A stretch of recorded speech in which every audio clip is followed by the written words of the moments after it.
Shopping local is important for your closet and your kitchen. For this Farm to Fork Friday, sponsored by Farm to Fork 716, I'm chatting with Patty Green about community-supported agriculture farms and their impact on our ecosystem. Here's what she has to say.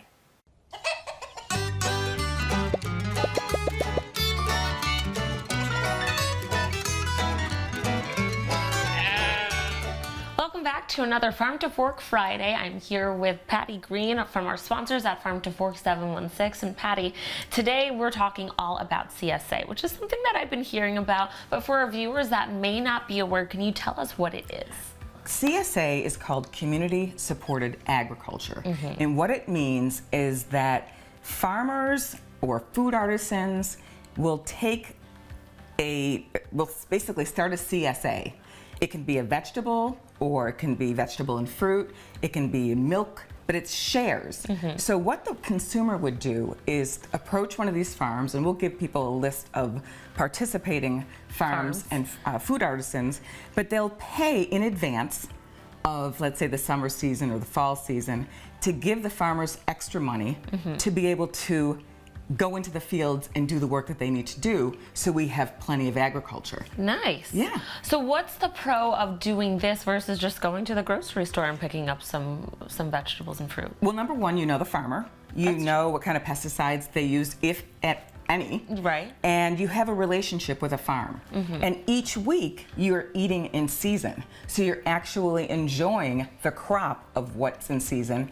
And typically, they'll have a couple recipe cards, but we started the recipe club at Farm to Fork 716 based on this. Yeah. Because I've had friends who've called me and said, what is a kohlrabi? How do I cook it? You know, I've got like 8 eggplant, I've got, you know, cauliflower, I don't know what to do with it. Yeah. So I've started the recipe club really because a lot of people just don't know what to do with all these vegetables or fruits.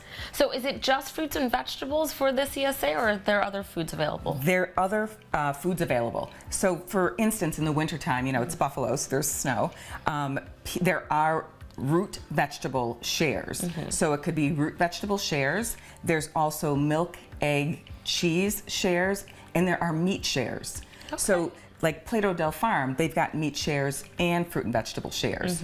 A place like Farmers and Artisans has something every single season. So you can buy in to, you know, a CSA depending on what you want. Well, speaking of buying, let's talk about how expensive it is. It's inexpensive. Oh. There's full shares, there are half shares. So a full share could possibly feed a number of at least 6 people, possibly 4 people, but it's all dependent on the farmer. Okay. So it could range in price on a weekly basis from like $20 to $40 or $50. If that's not bad. I spend $50 minimum at the grocery store. I'm sure. That's like each a cheap time. day. Yeah. Exactly. Okay. And this is great because it's once a week. You pick it up, or it's delivered to your home. Oh, and even better. It's amazing. Yeah. So I really encourage people because, you know, we get spoiled. We live in a great town called Buffalo. Yeah. And there's a store that has 2 stores that have great names. And you walk into the produce department and you're there in December, January, February, and you see the same beautiful color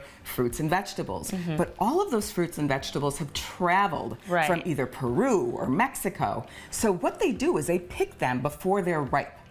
And in transit, they ripen based on gases that are put in the trucks. So even though you're looking at something that's yellow and it looks fresh and it looks delicious, you know, they've had to do a lot of things to get it to look that way. So if you eat in season, you know that you're getting more nutrition, more vitamins, and more nutrients, and you're supporting local. That's right. So the money that stays local is better back in our local economy. Absolutely. It comes right back around. Alrighty, is this one of the boxes that you've gotten? It is. I already washed everything and put it in a bowl. Nice. So this is for this time of year, but we have eggplant, there's squash, which is coming in season, sweet potatoes, green beans, pears, apples, zucchini, potatoes, colorful carrots, and always garlic. I love to get fresh garlic. Oh, I love that. Now, for a family that's going to be starting with a subscription for the CSA, kind of walk them through or give some tips on what to do with this. Well, basically what you would do is you would sign up, you know, with a farm or a store or whoever, farmer's market, and you would select really what is going to make sense for your family. I have friends, kids who are in their 20s and 30s. They're graduated from college, and so the friends, they will get and share a full share each week, and they go to someone's house and they like sort of meal prep. And that's cook so together fun. and have fun with it because it's fun. You're learning how to cook, and then with Yeah. our cooking classes, our virtual cooking classes coming up, we like to dive into what's in season as well. Makes sense. Where can our viewers go to find a list of where they can get their CSA subscription? They can visit me at farmtofork716.com. That's right. You can also check out her cooking classes as well. Patty, thank you so much. A pleasure as always. Thank you.